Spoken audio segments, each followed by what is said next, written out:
Riot in New Folsom. What's cracking, everybody? Welcome back to the channel. New video.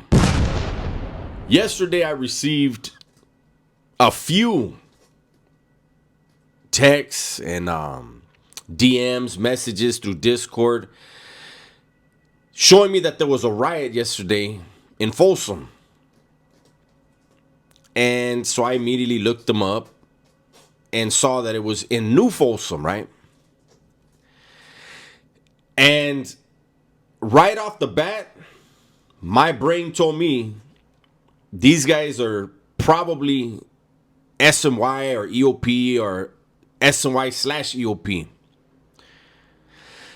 When I've done a lot of time in New Folsom. I was in New Folsom 2 different times, right?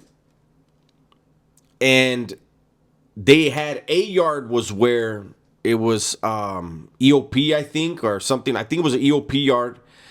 But it also had, I think it was one building of SNY dudes.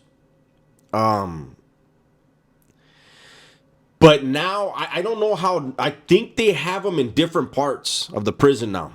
I don't know how it is, but I saw, if you guys remember, I did a video on that guy. I want to say his name was like Cody or something like that. And he's picked up 2 murders in New Folsom, and he's one of those SNY. He's involved in one of the SNY gangs, right? And again, as soon as I heard New Folsom, and I saw that supposedly over 20 inmates were involved, but only 4 weapons were recovered. Those are key signs that, to me, that these were not active individuals. These were not 2 active factions engaging with each other, because, for one, with all the legends of all the factions being out there, I don't think there's been any riots on any active yards since they've been released. I may be wrong, but I don't believe there has been. All the violence has pretty much been restricted to in-house, which is, for the most part, that's how it's always been in prison. As far as, yes, there were riots in the past. During my incarceration, there was quite a few riots. But when you think about a 24-year span in prison, if there were 20 riots, not all of them were really big. But if there were 20 riots, that's not even 1 per year, right? But during that same amount of time, there were probably thousands of in-house hits. When you're counting all the different factions and what they do and how they're disciplining their people and what's going down, right? 4 knives. If it was, I can think of 3 factions right now that if any of those 3 factions were involved, there definitely would have been more than 3 knives. The type of injuries that were reported, again, I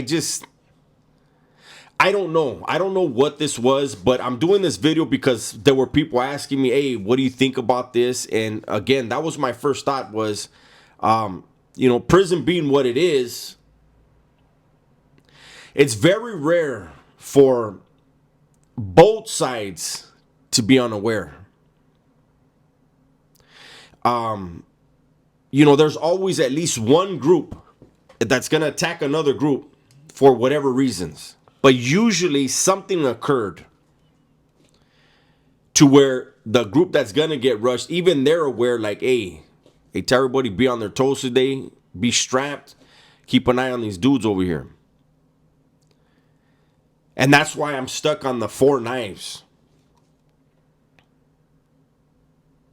Any group that was planning to move on another group, and let's just stick to the number 20. There was probably more. Maybe it wasn't even 20. I don't know. But let's just stick to the number of 20.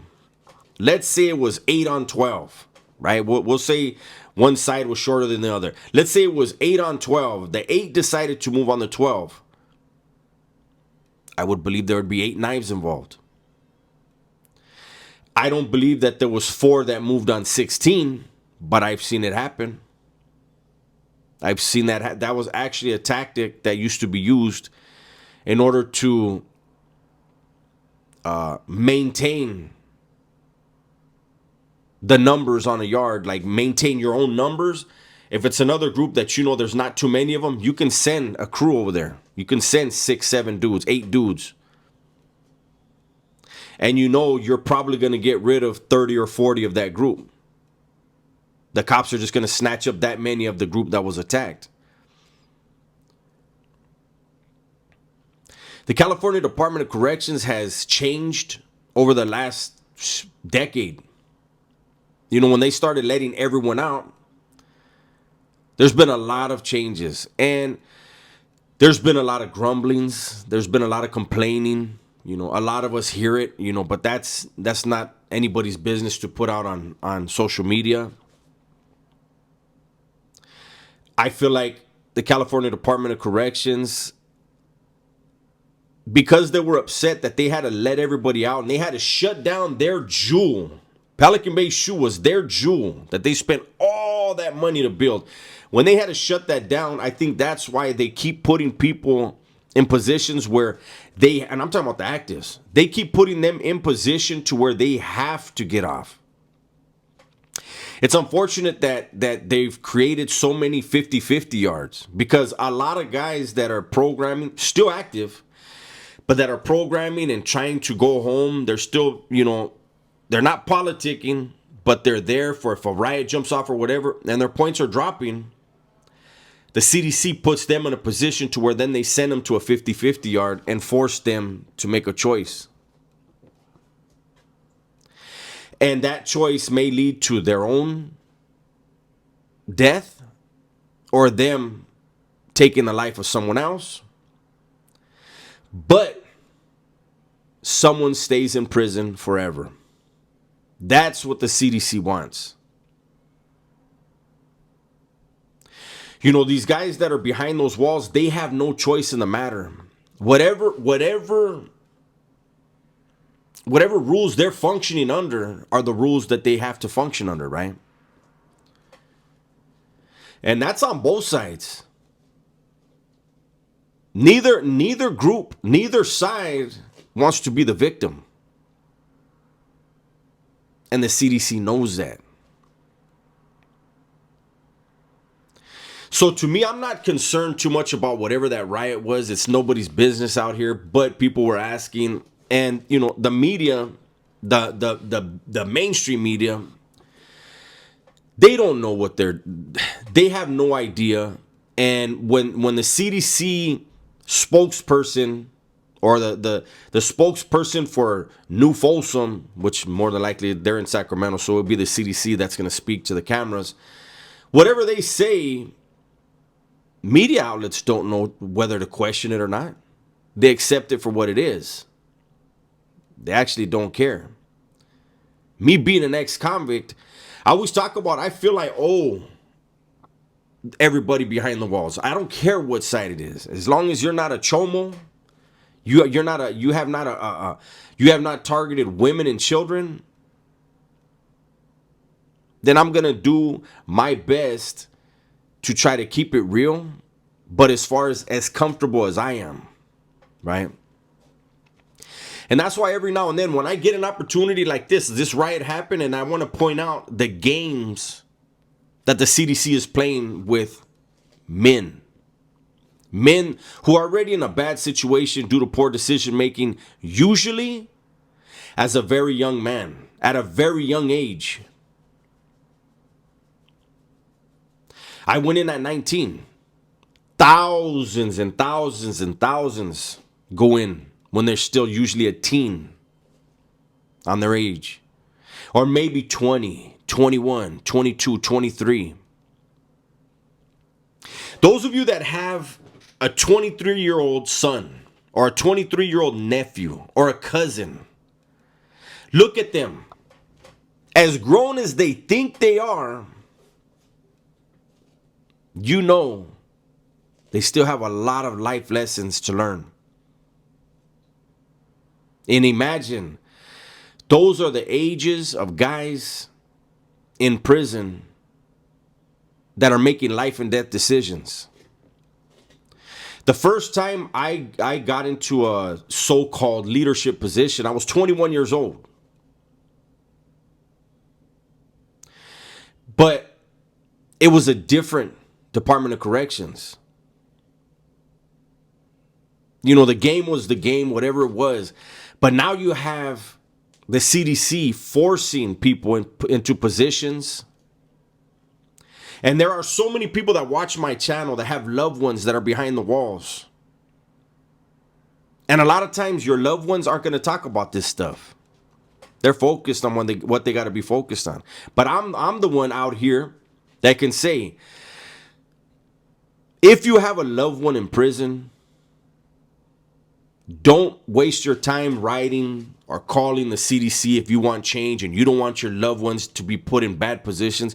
You write your congressman, your congresswoman, and you let them know, hey, some things got to change in the CDC. I have a loved one that's in there, and I feel like the CDC's putting them in danger. They're playing games with them. They're creating a very unsafe environment for everyone within those walls. And if you want my vote again, you're going to do something about this.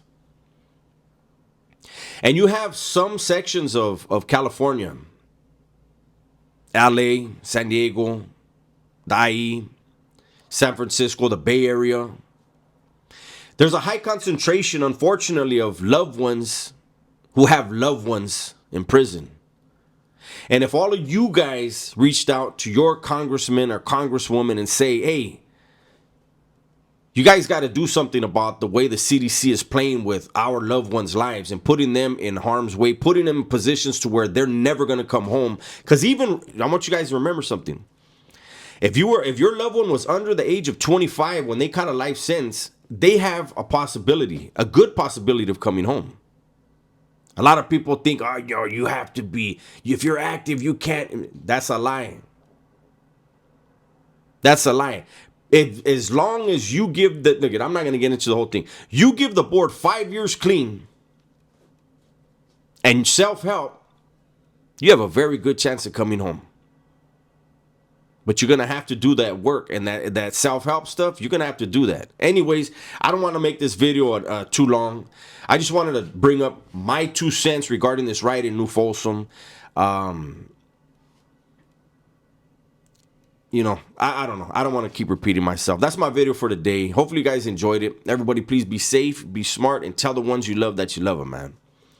I'm out of here. Welcome to Vario Liquors, home of the coldest beer in the 209. Chilled to a perfect 32 degrees.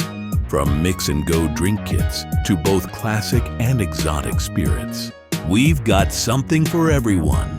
Visit us at 1870 Countryside Drive, Turlock, California. Catch you at the Vario.